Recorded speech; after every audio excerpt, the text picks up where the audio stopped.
Hello and welcome to the Snakebite, our weekly sports show that airs every Wednesday at 1 o'clock.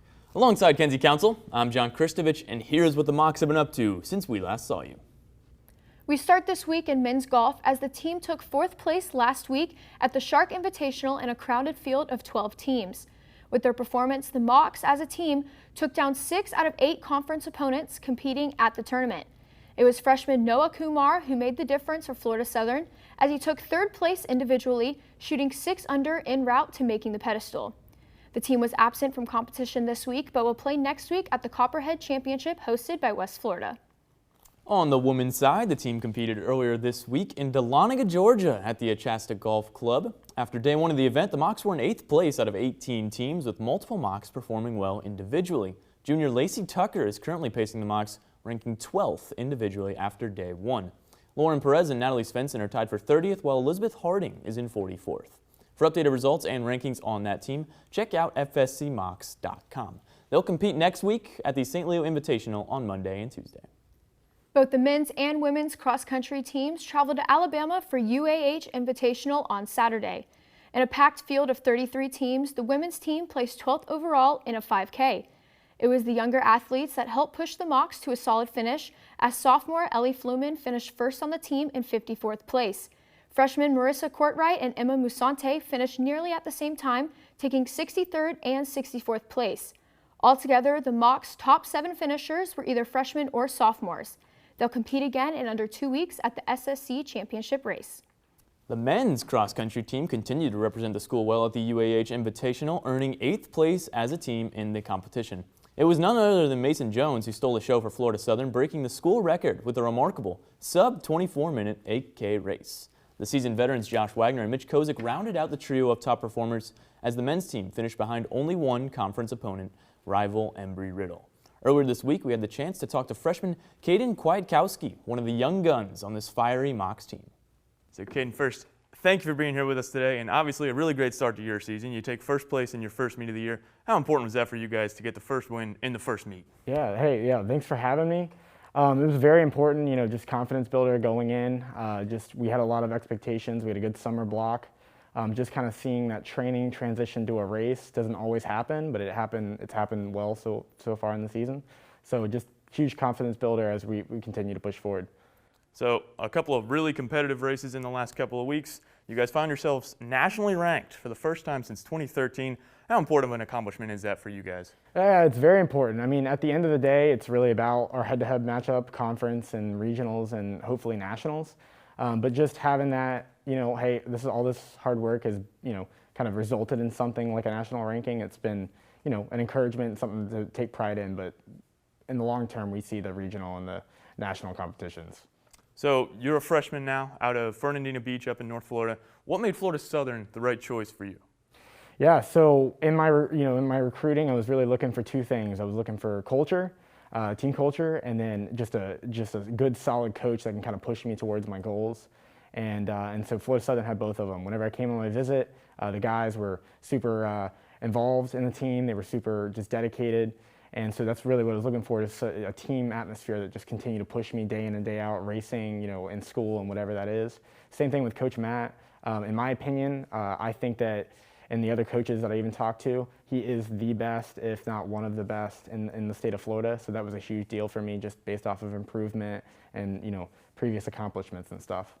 So you're competing about every 2 weeks in the fall or so, but what does practice schedule look like for you guys, in season, out of season, that sort of thing? Yeah. So we mostly do, for most of our hard days, we have 2 runs. So this morning we had an AM double, and so we call them doubles if we run twice. So we had a workout this morning out at a hill over here on Lake Hollingsworth. And then tonight we'll go ahead and have our second run of the day, which will involve 3 to 4 miles, just easy shakeout. And then after that we have weights. So, and certain days almost always we'll have 2 practices. Certain days like today we'll have 3 practices if you include the weights. So you're a freshman. Let's talk about senior Mason Jones, who just broke the school record with an 8K in under 24 minutes. How has his influence as one of the best runners in Florida helped make your transition to college cross country a little easier? Yeah. I mean, obviously on paper, Mason's just this, machine when it comes to running. I think what people sometimes don't necessarily see about Mason is just his mental strength. What makes him so good is his consistency. And so just in talking to Mason and just trying to pick his brain and learn from him, he's taught me a lot, mostly just how to continue to improve year over year mentally, stay strong in a race and in workouts. And so he's been a huge inspiration to, I know, myself and as well as the team just over the years. So love that guy. So 2 weeks now, you got your first SSC championship race coming up. Now, they've announced that it's at Lake Holloway Park. That's our home course. How much of a benefit is that for you guys to compete at a familiar course in such a big race? Yeah, it's huge. I know even yesterday we went ahead and went out there and just kind of scouted it out. We've been there, dozens of times, but just even getting out there and just go ahead and having that home course advantage of, hey, we know where to make a move here. We know where, this part of the race is, how far we are in. And just having that home field advantage as well, just when it comes to fans and just having teams out there, it's huge. It's huge. That's Kaden Kwaitkowski from the cross country team, which again will compete in the SSC Championships at Holloway Park on October 23rd. In other news, both soccer teams battled conference opponents this week. That's right, John. Both the men's and women's soccer teams competed against some tough in-conference opponents. Let's start with the women, who played Tampa and Florida Tech this week. After taking a 2-0 lead in the second half over the Spartans last Wednesday, the Mocs were stunned by Tampa, who scored 3 consecutive goals late in the game to win.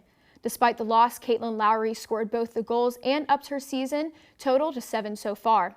On Saturday night, the team traveled to Melbourne to take on the number 20th ranked Florida Tech Panthers, earning a point as Jenny Staten made 7 saves in a 0-0 draw. The men's team played Tampa and Tech as well, going 1-1 over the course of the week. Last Wednesday, the men traveled to Tampa, going up 1-0 on a James Meehan penalty kick before eventually falling 2-1 to another top 25 team. They made things right on Saturday evening at Moccasin Field, beating out Florida Tech 2-1, with the game winner being credited to James Meehan, who leads the team with 4 goals so far this season. The men's team enjoyed a week-long break, but will take on Barry on Saturday night at home, while the women face off against Flagler College in a non-conference matchup tonight at home. The women's tennis team has now competed 3 times already this season, their most recent contest coming this past weekend at the Varner Memorial Invitational in Winter Park. Sophomore Olivia Bryant is emerging as one of the Mocs' top single competitors, as she took 2 of 3 singles victories and earned a double victory as well in the competition. Senior and team veteran Minnie Kim didn't compete this past weekend, but has held the Mocs down so far this season in singles competition. And we haven't seen too much from the men's tennis team yet, but both the men and women are set to be in action next at the St. Leo Hidden Duels competition during Halloween weekend. And the volleyball team picked up a much-needed upset victory over the 20th-ranked Nova Southeastern Sharks at home on Saturday. After falling behind in the match 2-0, it looked like Florida Southern was going to drop their 5th consecutive conference match. Instead, down by 5 points in the 3rd set, the Mocs came alive and were virtually error-free the remainder of the match. Mackenzie Peterman and Allie Travis each recorded a double-double as Peterman picked up 22 kills and 12 digs in the stunning victory. Nova Southeastern was previously undefeated with a record of 13-0 before coming into Lakeland. And that's a huge win for the Mocs, one that keeps them in contention for playoffs and proves that they have the ability to hang with the big dogs when everything is clicking. For Mackenzie Peterman, she was named the SSC Offensive Player of the Week for her role in the win. We head back over to the ice hockey as the men's team picked up their first win of the season against the University of Florida with a 5-goal third period and a 6-3 victory. The team is currently slated to have another home game on October 16th when they take on Embry-Riddle. As we look ahead to the coming week, both the men's and women's swim teams will return to the pool this Friday for a meet against Rollins in Winter Park.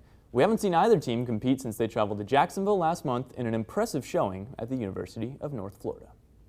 Now we take a look at our Week in Mocs History segment, with this one coming to you again from the historical volleyball team.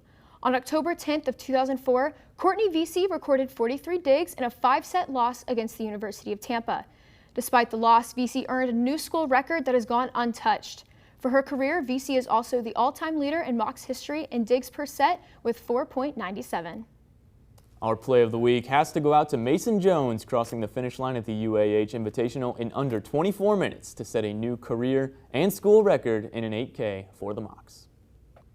That's all we got for you this week on the Snakebite. I'm Kenzie Council. He's John Christovich. Thanks for tuning in. We'll see you next Wednesday at 1.